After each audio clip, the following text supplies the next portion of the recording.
সারাদিনে এক দুবার চা খাওয়ার অভ্যেস আমাদের অনেকেরই থাকে।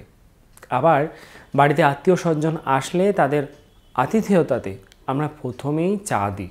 যারা বাইরে বিভিন্ন কাজকর্মে যুক্ত তারা কর্মস্থলে গিয়ে অনেকবারই চা পান করেন বা চা খাওয়া পছন্দ করেন। আবার শীতকালে আমাদের অনেক সময় কফি খেতে ইচ্ছে করে। কিন্তু প্রশ্নটা আসে গর্ভবতী অবস্থা অর্থাৎ প্রেগনেন্ট মহিলাদের কি এইভাবে চা বা কফি পান করা উচিত?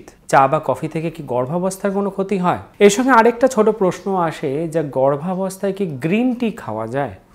দেখুন, চা বা কফি, আমি এখানে প্রথমে যে আলোচনাটা করছি সেটা ব্ল্যাক কফি আর ব্ল্যাক টি নিয়ে। অর্থাৎ গরম জলে চা পাতাটা ফোটানোর পর যে নির্যাসটা তৈরি হচ্ছে সেটা, এবং গরম জলে কফিটা মেশানোর পরে যে মিশ্রণটা তৈরি হচ্ছে আমি সেটা নিয়ে কথা বলছি। দুধ বা চিনি মেশানোর প্রসঙ্গতে আমি এখনও আসিনি।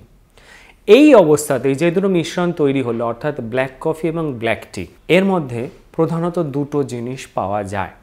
চায়ের ক্ষেত্রে ট্যানিন বা ট্যানিক অ্যাসিড এবং ক্যাফিন পাওয়া যায়, এবং কফির মধ্যে ক্যাফিনটা অনেক বেশি পরিমাণে থাকে। গবেষণায় দেখা গেছে যে এই ট্যানিন বা ট্যানিক অ্যাসিড এবং ক্যাফিন প্লাসেন্টাকে ক্রস করে বেবি অবধি গিয়ে পৌঁছাতে পারে।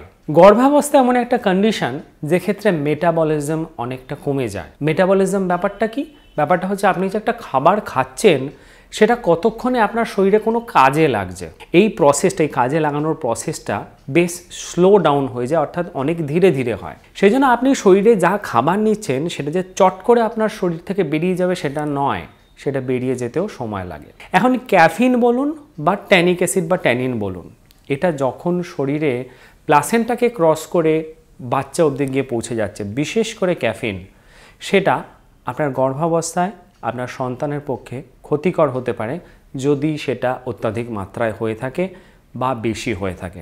ক্যাফিন দেখা গেছে যে গর্ভস্থ সন্তানের গ্রোথটাকে বন্ধ করিয়ে দেয় বা প্রপার ওয়েটে আসতে দেয় না, ওয়েট ডেভেলপমেন্ট বা বাচ্চার যে ওজন সে ওজনটাকে বাড়তে দেয় না, বাচ্চার ডেভেলপমেন্টটাকে থমকে দেয় বা আটকে দেয়। যে রক্তচালিকার মাধ্যমে বাচ্চা অবধি অক্সিজেন এবং পুষ্টি গিয়ে পৌঁছায় সেই রক্তচালিকাতে বাধার সৃষ্টি করতে পারে। এছাড়াও ব্লাড প্রেশারের প্রবলেম, এছাড়াও নানান রকম সমস্যা আরও নিয়ে আসে যেগুলো ইররিভার্সেবল, অর্থাৎ সেগুলোকে ঠিক করা দায় হয়ে যায়।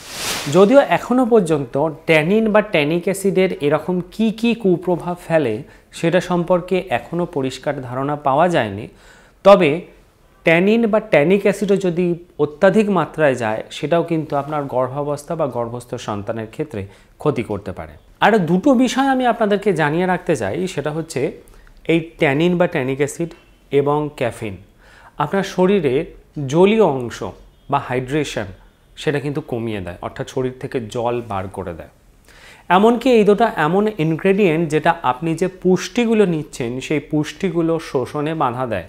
আপনি যা কিছুই নিচ্ছেন না কেন সেটা শরীরে যদি আলটিমেটলি কাজে না লাগতে পারে তাহলে সেটা নেওয়া না নেওয়ার সমান হয়ে যায়। ট্যানিন বা ট্যানিক অ্যাসিড এবং ক্যাফিন যদি আপনার শরীরে বেশি থাকে তাহলে অনেক প্রয়োজনীয় পুষ্টি, বিশেষ করে আয়রন অ্যাবজর্পশন বা শরীরে শোষণ বাধাপ্রাপ্ত হয়।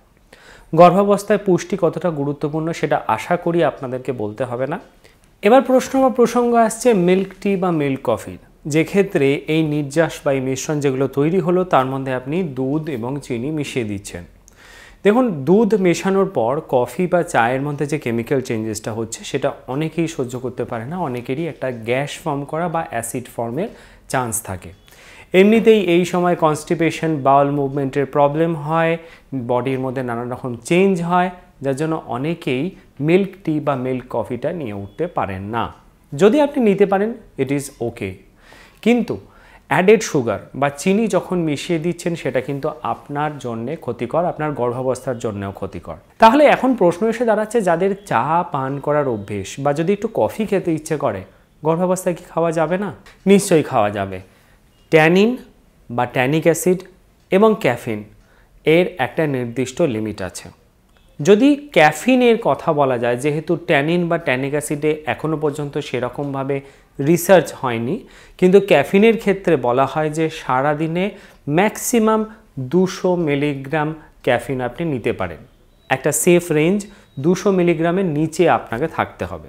এবার প্রশ্নটা হচ্ছে 200 মিলিগ্রাম আমি কি করে বার করব বা বুঝবো? দেখা গেছে ফিল্টার কফির মধ্যে 140 mg বা 1 কাপ ফিল্টার কফির মধ্যে 140 mg ক্যাফিন থাকে। ব্ল্যাক টি এর মধ্যে 70 থেকে 80 মিলিগ্রাম বা mg ক্যাফিন থাকে। নর্মাল যে ইনস্ট্যান্ট কফি থাকে, যেগুলো আপনি মার্কেটে বা দোকানে যে ইনস্ট্যান্ট কফিগুলো পাওয়া যায়, অর্থাৎ প্যাকেট খুলে তার মধ্যে গরম জল মেশালেই ইনস্ট্যান্ট কফি হয়ে যায়, সেগুলোতে 100 mg অবধি ক্যাফিন থাকতে পারে। এই রকম অবস্থাতে আপনি এবার নিজেই ডিসিশন নিতে পারবেন আপনি সারাদিনে কত কাপ চা বা কফি খাবেন। দেখুন, টু বি সেফ সাইড আমি বলি, সারাদিনে 2 কাপের বেশি চা বা কফি গর্ভাবস্থায় খাবেন না। সব থেকে ভালো অপশান হচ্ছে ব্ল্যাক টি বা ব্ল্যাক কফি। যদি খেতে অসুবিধা হয় তাহলে আপনি সেখানে সুগার অ্যাড না করে অল্প গুড় বা জ্যাগারি অ্যাড করুন। এটা কিন্তু অতটা ক্ষতিকর নয়, আপনার শরীরের পক্ষে অতটা ক্ষতি করবে না। এবার শেষে আরেকটা সংযোজিত প্রশ্ন ছিল যে গর্ভাবস্থাতে গ্রিন টি নেওয়া যায় নাকি। দেখুন, গ্রিন টি এমন একটা টি যার মধ্যে ট্যানিন বা ট্যানিক অ্যাসিড হালকা পরিমাণে থাকে, ক্যাফিনও মোটামুটিভাবে 40 মিলিগ্রাম মতন থাকে। গ্রিন টি গর্ভাবস্থায় নেওয়া যায়, কোনো আপত্তি নেই। গ্রিন টিটা যেহেতু আপনি দুধ ছাড়া নিচ্ছেন সেহেতু সেটা অনেক সেফেস্ট অপশান, কিন্তু সেক্ষেত্রেও সেটা 2 কাপের বেশি নেবেন না। তবে খেয়াল রাখবেন, যেরকম চাই খান না কেন সেটা খাবার আগে বা পরে খাবেন না, বিশেষ করে কারণ স্টমাকে যদি এই টি বা চাটা রয়ে যায় এবং তার সঙ্গে যে খাবারটা পড়ে, তাহলে খাবার হজম হতে হতে যে নিউট্রিশনটা ওখান থেকে অ্যাবজর্ব হয় সেটা অ্যাবজর্বশানে অসুবিধা হবে। সেই জন্য খাবারের সঙ্গে মোটামুটি 2-3 ঘন্টা গ্যাপ দিয়ে আপনি যদি চা পান করেন সেক্ষেত্রে বেটার অপশান।